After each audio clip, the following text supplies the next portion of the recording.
बच्चों, पिछले वीडियो में हमने एल्केन्स के बारे में पढ़ा था।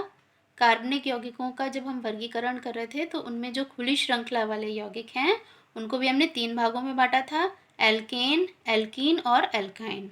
तो एल्केन के बारे में हम पढ़ रहे थे। एल्केन वे कार्बनिक यौगिक हैं जिनमें खुली श्रृंखला होती है और उनके नाम के अंत में एन लगता है, क्योंकि नाम से समझ में आ रहा है एल्केन, तो एन जिनमें आए, जिनके नाम के अंत में, वे कार्बनिक यौगिक कहलाते हैं एल्केन।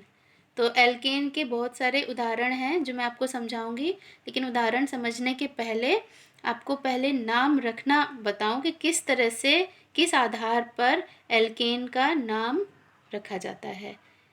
तो जो भी नाम रखे जाते हैं एल्केन्स में, वो कार्बन परमाणुओं की संख्या के आधार पर रखे जाते हैं। यदि किसी एल्केन में 1 कार्बन है तो उसका नाम क्या होगा, यदि किसी एल्केन में 2 कार्बन की श्रृंखला है या चेन है तो उसका नाम क्या होगा। तो इसी आधार पर, यानी कार्बन की संख्या के आधार पर उन एल्केन्स का नाम रखा जाता है। तो सबसे पहले हम यही चीज़ समझेंगे। तो देखिए, 1 कार्बन परमाणु वाला कार्बनिक यौगिक मेथ कहलाता है, यानी जो कार्बनिक यौगिक या एल्केन जिसमें 1 कार्बन परमाणु होता है केवल, उसका नाम हम मेथ से शुरू करते हैं। और चूंकि एल्केन है, मैंने बताया एल्केन के नाम के अंत में एन आता है, तो 1 कार्बन वाला परमाणु मेथ और इसमें एन जुड़ जाएगा तो हो जाएगा मेथेन, है ना। इसी प्रकार से 2 कार्बन परमाणु वाले कार्बनिक यौगिक को कहते हैं एथ, तो एथ में एन जुड़ जाएगा तो हो जाएगा एथेन। 3 कार्बन परमाणु वाले कार्बनिक यौगिक को प्रोप कहते हैं, प्रोप प्लस एन प्रोपेन हो जाएगा। 4 कार्बन परमाणु वाले यौगिक को ब्यूट प्लस एन ब्यूटेन हो जाएगा। 5 कार्बन परमाणु वाले कार्बनिक यौगिक को हम कहते हैं पेंट या पेंट प्लस एन पेंटेन। इसी तरह से और भी हैं। 6 कार्बन परमाणु वाले यौगिक को हेक्स कहते हैं। 7 कार्बन परमाणु वाले यौगिक को हेप्ट कहते हैं। 8 कार्बन परमाणु वाले कार्बनिक यौगिक का नाम ऑक्ट से शुरू होता है। 9 कार्बन परमाणु वाले कार्बनिक यौगिक को हम नोन बोलते हैं या नोना भी लिखते हैं। और 10 कार्बन परमाणु वाले कार्बनिक यौगिक को डेक या डेका लिखते हैं। तो अब हम इनके एग्जाम्पल से समझेंगे, उदाहरण से समझेंगे।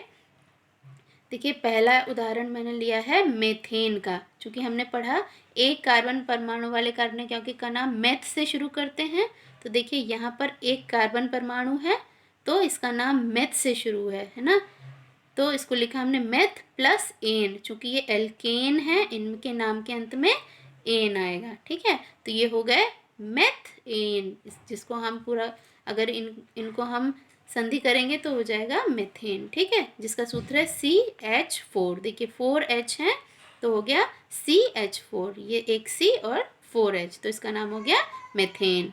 अब दूसरा उदाहरण देखते हैं। 2 कार्बन परमाणु हैं इस चेन में, है ना। 1 कार्बन दूसरे कार्बन से जुड़ा है और हाइड्रोजन ने इसकी संयोजकता पूरी करी है, तो ये 2 कार्बन परमाणु वाला यौगिक क्या कहलाएगा, एथ, और इसमें एन जोड़ देंगे तो हो जाएगा एथ प्लस एन। ये खुली श्रृंखला वाले यौगिक हैं और एल्केन्स हैं, इसलिए इनके नाम के अंत में एन लगा है।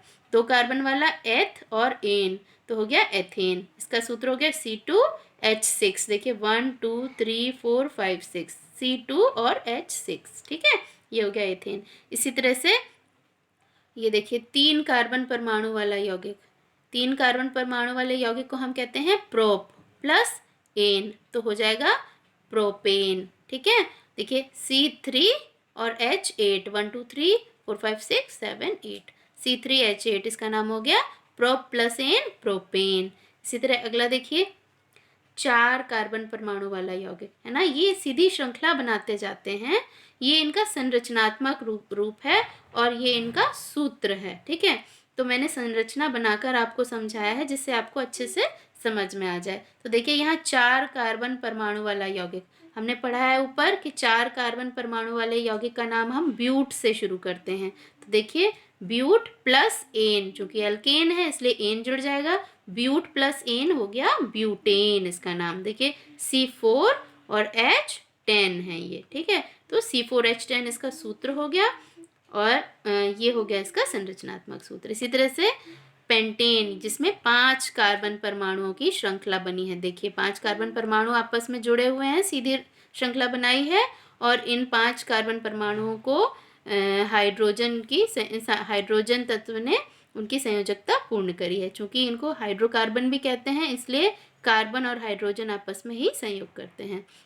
ये देखिए 5 कार्बन वाले को हम क्या कहते हैं, पेंट कहते हैं, और प्लस एन लगा दिया तो हो गया पेंटेन। ठीक है, ये देखिए पेंटेन C5 1 2 3 4 5 और H12 1 2 3 4 5 6 7 8 9 10 11 और 12 C5H12 ये इसका अणुसूत्र हो गया और इसका संरचनात्मक सूत्र इस तरह से। तो इस प्रकार से सारे एल्केन्स और आगे बढ़ते जाएंगे।